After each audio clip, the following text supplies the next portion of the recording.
जी हमारे साथ हैं आज गाजियाबाद में और एक पूर्वांचल भोजपुरी महासभा में इनका आना हुआ।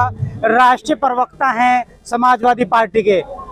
भुवन जी, कैसा लगा यहाँ के और क्या संदेश देना चाहेंगे? देखिए, मैं इतना कहना चाहता हूँ, पूर्वांचली भोजपुरी महासभा लगातार समाज के हित के लिए लगातार जुड़ी रहती है और मैं बहुत जिम्मेदारी से बताऊं, चाहे छात्रों का मुद्दा हो, चाहे युवाओं का, चाहे रोजगार से हो, चाहे सांस्कृतिक अपनी विरासत को आगे बढ़ानी है, उसकी लड़ाई को ये लड़ती रहती है।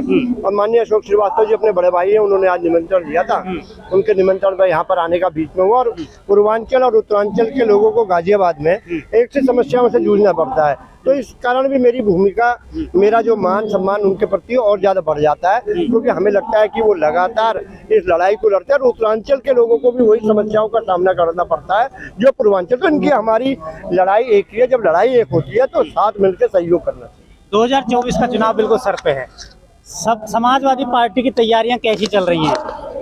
देखिए, मैं आपको बहुत जिम्मेदारी से बताना चाहता हूँ, हमने तो 2009 से लेकर 14 से 24 तक माननीय भारत के प्रधानमंत्री जी का जो वचन पत्र था, बाद में इसको उन्होंने कहा कि अब तो ये हो गया, क्या कहते हैं, उन्होंने कहने का काम करा कि जुमला हो गया, और जुमले के बाद अब नई गारंटी हो गई। हम लोग तो उन मोदी जी की गारंटी को लेकर जनता की अदालत के बीच में ला रहे हैं कि 2 करोड़ नौकरी का क्या हुआ, 15 लाख अकाउंट में क्या हुआ, काले धन का क्या हुआ, और इसके साथ साथ किसानों की आय की दुगनी का क्या हुआ, महंगाई की मार का क्या हुआ। इन मुद्दों को लेकर समाजवादी पार्टी जा रही है और माननीय हमारे जो राष्ट्रीय अध्यक्ष उन्होंने कहा है कि पीडीए प्लस इंडिया मिलकर भारतीय जनता पार्टी को सूर्यास्त करेगा। हम इसी दिशा में काम करने का काम करेंगे। अब तो इलेक्ट्रो बॉन्ड का जो वो था वो एसबीआई ने ओपन कर दिया है और जितनी भी लिस्ट है उसमें से 13 कंपनियां ऐसी हैं जिनके यहाँ ईडी गई थी। देखिए, उसको आप इस तरह से समझ सकते हैं, इलेक्ट्रोल बोर्ड को, वो तो एक ऐसा भारतीय जनता पार्टी की एक ऐसी योजना है भ्रष्टाचार की, जिसके तहत काले चीज को सफेद करा गया और एक धंधा दिया गया। जिन जिन लिस्ट के लोगों ने चंदा दिया उनको चंदे के बदले धंधा दिया गया।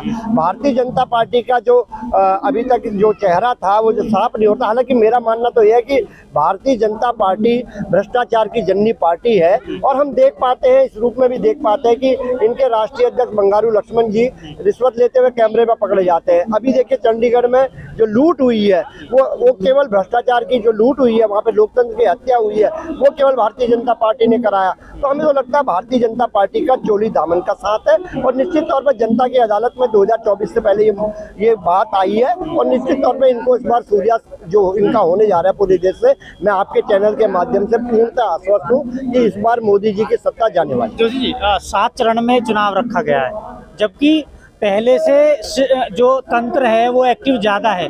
4 चरण में भी हो सकता था, 3 में भी किया जा सकता था, तो क्या है और वाकई में क्या ईवीएम में गड़बड़ है? देखिए, मैं ईवीएम के बारे में जो आपने कहा है, मैं इतना कहना चाहता हूं कि विश्व के जो विकसित देश हैं उनमें भी सब में जो चुनाव हो रहे हैं अधिकतर वो बैलेट से हो रहे हैं। जब विश्व के विकसित देशों में ये व्यवस्था हो सकती है, हम तो विकासशील देश है, तो हमारे क्यों नहीं हो सकती? और जिस पर विपक्ष कोई आवाज उठाता है, क्यों नहीं मोदी जी विपक्षी बात को मानकर बैलेट से चुनाव करा देते हैं? तो ये बात तो उनके ऊपर तय है। और मैं आपसे बताना चाहता हूँ, 7 चरण में हो जाए, 4 चरण में हो जाए, निश्चित तौर पर यह भी एक प्रश्न का काम करा, लेकिन इस बार भारतीय जनता पार्टी का सूर्यास्त होने जा रहा है। ठीक है, धन्यवाद।